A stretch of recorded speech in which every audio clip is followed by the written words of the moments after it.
রাসূল সাল্লাল্লাহু আলাইহি ওয়াসাল্লাম যখন মানুষকে এক আল্লাহর পথে ডাকতে শুরু করলেন তখন অনেকেই তার কথা শুনে বিস্মিত হয়ে গেল। কেউ ঈমান গ্রহণ করল, আবার কেউ তার বিরুদ্ধে দাঁড়িয়ে গেল। কুরাইশ নেতারা খুব চিন্তিত হয়ে পড়ল, কারণ তারা বুঝতে পারছিল যদি মানুষ মূর্তিপূজা ছেড়ে দেয় তাহলে তাদের প্রভাব ও ব্যবসা শেষ হয়ে যাবে। একদিন কুরাইশ নেতারা একত্র হয়ে পরিকল্পনা করল। তারা বলল, মুহাম্মদ যদি সত্যিই আল্লাহর নবী হয় তাহলে সে আমাদের সামনে কোনো অলৌকিক নিদর্শন দেখাক। এক পূর্ণিমার রাতে তারা রাসূল সাল্লাল্লাহু আলাইহি ওয়াসাল্লামের কাছে এসে বলল, হে মুহাম্মদ, তুমি যদি সত্য নবী হও তাহলে আকাশের চাঁদকে দুই ভাগ করে দেখাও। তাদের মুখে ছিল ব্যঙ্গ, চোখে ছিল অহংকার। তারা মনে করেছিল এটি অসম্ভব। তারা ভেবেছিল এবার মুহাম্মদ সাল্লাল্লাহু আলাইহি ওয়াসাল্লাম নিশ্চয়ই ব্যর্থ হবেন। কিন্তু রাসূল সাল্লাল্লাহু আলাইহি ওয়াসাল্লাম ছিলেন আল্লাহর উপর পূর্ণ বিশ্বাসী। তিনি জানতেন সব ক্ষমতা একমাত্র আল্লাহর হাতে। তিনি আকাশের দিকে তাকালেন। তার হৃদয় ছিল আল্লাহর প্রতি সম্পূর্ণ নির্ভরতায় ভরা। রাসূল সাল্লাল্লাহু আলাইহি ওয়াসাল্লাম আকাশের চাঁদের দিকে ইশারা করলেন। হঠাৎ মানুষ বিস্ময়ে জমে গেল। চাঁদ ধীরে ধীরে দুই টুকরো হয়ে গেল। এক অংশ পাহাড়ের এক পাশে, আরেক অংশ অন্য পাশে দেখা গেল। মক্কার মানুষ হতবাক হয়ে গেল। কারুর চোখ বিশ্বাস করতে পারছিল না। অনেকে আতঙ্কে চিৎকার করে উঠল, অনেকে মাটিতে বসে পড়ল। এ দৃশ্য ছিল এতটাই স্পষ্ট যে দূরের যাত্রীরাও এটি দেখেছিল। এই অলৌকিক ঘটনা দেখেও কুরাইশদের অনেকেই ঈমান আনল না। তারা বলল, এটা জাদু। কেউ কেউ বলল, মুহাম্মদ আমাদের চোখে ধোঁকা দিয়েছে। তারা বাইরের লোকদের জিজ্ঞেস করল, যারা মক্কার বাইরে ছিল।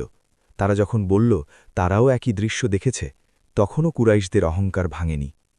এই ঘটনা আমাদের শেখায়, অলৌকিক ঘটনা দেখলেও যদি হৃদয় কঠিন থাকে তাহলে মানুষ সত্য গ্রহণ করতে পারে না। কারণ ঈমান শুধু চোখ দিয়ে নয়, হৃদয় দিয়ে দেখতে হয়। যারা ঈমান এনেছিল তারা এই ঘটনা দেখে আরও দৃঢ় বিশ্বাস পেল। তারা বুঝে গেল রাসূল সাল্লাল্লাহু আলাইহি ওয়াসাল্লাম সত্যি আল্লাহর প্রেরিত নবী। তাদের হৃদয় ভরে গেল শান্তিতে। তারা আল্লাহর কাছে আরও বেশি নত হল।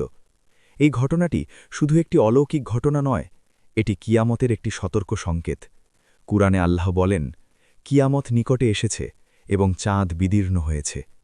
এই আয়াত মানুষকে মনে করিয়ে দেয় যে একদিন এই পৃথিবী শেষ হবে। এই ঘটনার মাধ্যমে আল্লাহ মানুষকে পরীক্ষা করেছিলেন, কে সত্য গ্রহণ করবে আর কে অহংকারে অন্ধ হয়ে থাকবে।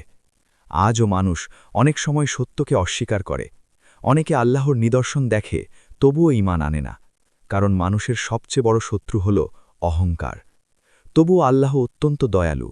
তিনি মানুষকে বারবার সুযোগ দেন, তওবা করার দরজা সব সময় খোলা রাখেন।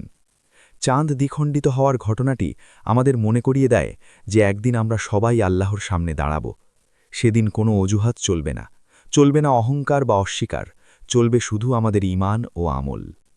অলৌকিক ঘটনা দেখার অপেক্ষা না করে আল্লাহর পথে চলতে হবে। অহংকার মানুষের ঈমান ধ্বংস করে দেয়। আল্লাহর নিদর্শন চারদিকে ছড়িয়ে আছে। মৃত্যুর আগে তওবা করা সবচেয়ে বড় সফলতা। সমাপ্তি। মক্কার সেই রাত আজ ইতিহাস হয়ে আছে। চাঁদ আবার আগের মতো হয়ে গিয়েছিল, কিন্তু সেই রাত মানুষের হৃদয়ে রেখে গেছে এক গভীর শিক্ষা। আল্লাহ যখন চান, অসম্ভবও সম্ভব হয়ে যায়। আর যারা সত্যকে অস্বীকার করে তারা নিদর্শন দেখেও অন্ধ থেকে যায়।